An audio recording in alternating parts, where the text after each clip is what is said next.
The engines were finding life difficult. Workmen were mending the viaduct on the main line. The arches needed strengthening. Sir Topham Hatt did not want to close the railway while the work was done, and so repairs took a long time.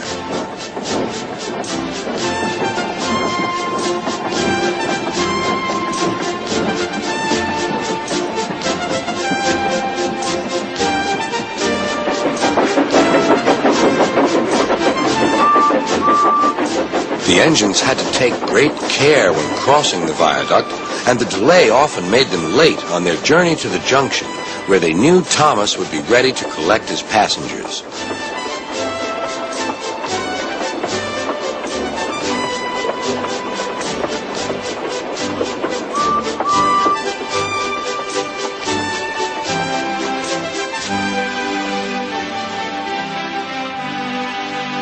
Thomas grew crosser and crosser. "Time's time," he grumbled. "Why should I keep my passengers waiting while Henry and James dawdle about all day on viaducts?" "Don't blame me," snorted Henry. "If we hurried across the viaduct, it might collapse, and then you'd have no passengers at all. What would you do then?" "Run my train on time, for one thing," retorted Thomas. He hurried away before Henry could answer. Bertie was impatient too. He was timed to arrive just after Thomas.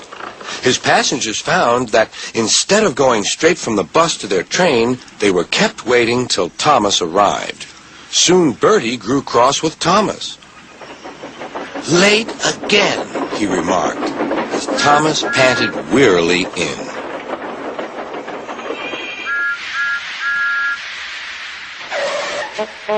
"We may be friends, but I thought you could go fast, Thomas. It's time we had another race. I reckon I could beat you now." Thomas let off steam loudly. "Rubbish!" he hissed fiercely. "It's those main line engines. They dither about on the viaduct, and they blame Sir Topham Hatt's workmen. It's just an excuse for laziness, if you ask me."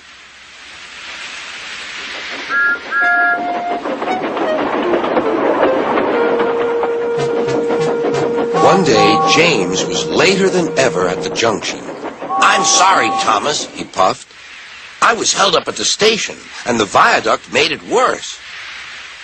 "It's lucky for you I'm a guaranteed connection," grumbled Thomas. Before James could answer, he puffed importantly away. Come along," he panted to the coaches. Annie and Clarabelle did their best, but Thomas soon found that he couldn't save much time.